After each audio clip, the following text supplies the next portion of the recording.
TCH viewers அனைவருக்கும் வணக்கம்.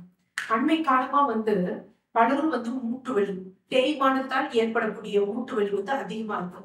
முன்னர் காலத்துல எல்லாம் ஒரு 70-80 வயதுலதான் மூட்டு தேய்ஞ்சிச்சு. ஆனா இன்றைக்கு 30கள்ல இருக்கிறவங்க, 20களின் கடைநிலையில இருக்கிறவங்க, 40கள்ல இருக்கிறவங்களுக்கு கண்டிப்பா மூட்டு தேய்மானம் வருது. சோ அப்ப எங்க தவறு நடந்திருக்கு, எந்த வகையான உணவு வகைகளை நம்ம தவிர்த்ததுனால இந்த பிரச்சனை வந்தது, எந்த மாதிரியான உணவு வகைகளை எடுக்கணும் அப்படிங்கிறது தான் இந்த பதிவுல பார்க்க போறோம். சோ எழுப்பு அப்படிங்கிறது என்ன அப்படின்னா, நம்ம உடம்பு நகர்வதற்கு எல்லாத்துக்கும் ஒரு விஷயம். ஆனா அதோட பேஸ் என்ன அப்படின்னு பாத்தீங்கன்னா கால்சியம். ஒரு கால்சியத்தை ஸ்டோர் பண்ண வைக்கக்கூடிய ஒரு பேங்கா தான் இந்த எலும்பு இருக்கும். சோ அது அங்க போதுமான அளவு இல்லைன்ற, நம்ம உடல்ல போதுமான அளவு இல்லைன்றப்ப எலும்புகள்ல இருந்து எடுக்கும். ஆனா அது ஓவரா நம்ம உணவு கால்சியத்திலயும் போதுமான அளவு எடுக்கல, ரத்தத்திலயும் போதுமான அளவு இல்லை அப்படின்னா நாளுக்கு நாள் எலும்புகள் அறிக்கைப்படணும். சோ அப்ப எலும்பு தேய்மானம் அப்படிங்கிறது வரும். இது அதிகமா வெயிட் பியரிங் ஏரியாஸ் அப்படின்னு சொல்லுவாங்க. முட்டுகள் நம்ம உடல் வாரத்தெல்லாம் தாக்குது.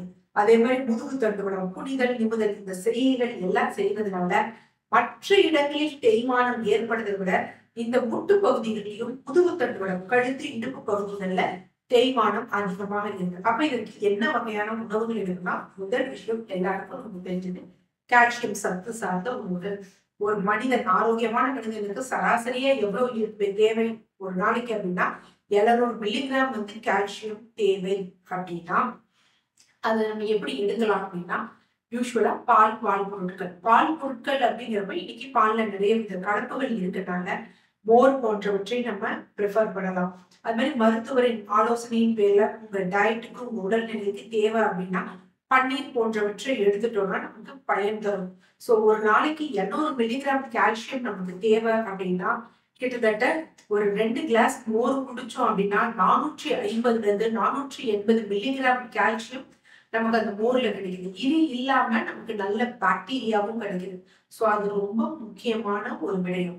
சோ இது எல்லாரும் பாத்தீங்கன்னா நிறைய காய்கறிகள் இருக்கு. சத்து சார்ந்த காய்கறிகள்ல எல்லா காய்கறிகளுக்கும் கொஞ்சமாவது ட்ரேசஸ்ல கால்சியம் இருக்கும். அதே மாதிரி நட்ஸ் போன்ற விஷயங்கள்ல கால்சியம் இருக்கும்.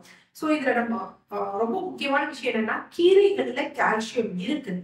ஆனா நமக்கு செரிமானம் சரியில்லை, சிறுநீரகத்து சரியில்லை அப்படின்னா இந்த கால்சியம், இந்த கீரைகள்ல இருக்கக்கூடிய ஆக்சாலிக் ஆசிட் இருக்கு பாத்தீங்களா, அது ஆக்சைட்ஸா மாறி இந்த கால்சியத்தை நம்ம உடம்புல தக்க வைக்க விடாது.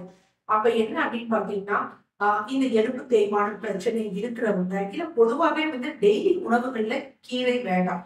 வாரம் 2 நாட்கள் 3 நாட்கள் கீரைகள் எடுத்துக்கலாம்.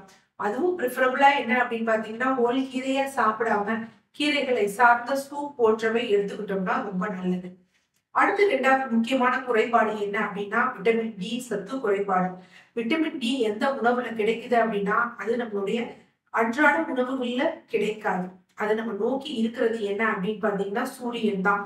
சோ தினம் ஒரு 15 நிமிடம், ரொம்ப நேரம் கிடையாது, 15 நிமிடம் காலை 9 மணிக்குள்ள எந்த நம்ம சன்ஸ்கிரீன் லோஷன் போடாம ட்ரெஸ் எல்லாம் அதாவது கை, முகம், கால், முதுகு இந்த இடம் மற்றும் எக்ஸ்போஸ் ஆகிற மாதிரி டெய்லி 15 நிமிடங்கள் 9 மணிக்கு முன்னாடி இருந்தோம் அப்படின்னா நமக்கு விட்டமின் டி கிடைக்கும்.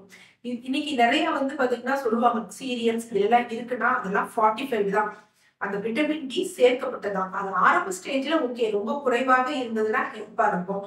பட் அதையே நம்ம காலம் ஃபுல்லா எடுத்துக்கணும் அப்படிங்கிறா அதுவும் நமக்கு பக்க விளைவுகளை தான் ஏற்படும். ஏன்னா விட்டமின் டி எலும்புக்கும் ரொம்ப முக்கியம், கால்சியம் அப்சார்ப்ஷனுக்கும் ரொம்ப ஒரு முக்கியமான சத்து விட்டமின் டி. அது மாதிரி மீன், முட்டை, மஞ்சள் கரு இதெல்லாம் எலும்புகள் ஆரோக்கியமாக வைப்பதற்கு ரொம்ப ஒரு முக்கியமான ஒரு விஷயம். அடுத்து என்ன அப்படின்னு பாத்தீங்கன்னா விட்டமின் ஏ. அதாவது சில ஆராய்ச்சி தரவுகள் என்ன சொல்லப்படுது அப்படின்னா, விட்டமின் ஏ யாரு உணவுகள்ல அதிகமாக எடுக்கிறாங்களோ அவர்களுக்கு பிராக்சர் ஏற்படக்கூடிய வாய்ப்புகள் இருக்கு. ஏன்னா இப்ப இந்த கல்லீரல் போன்றவையில எல்லாம் பாத்தீங்கன்னா நல்ல rich source of vitamin A இருக்கு. இதெல்லாம் எடுக்கணும்னா வாரத்துல ஒரு நாள் எடுத்தா போதும். டெய்லி நீங்க எடுக்கும் பொழுது என்ன அப்படின்னா கால்சியம் இதை குறைக்க வச்சு பிராக்சர் போன்றவை ஏற்படும்.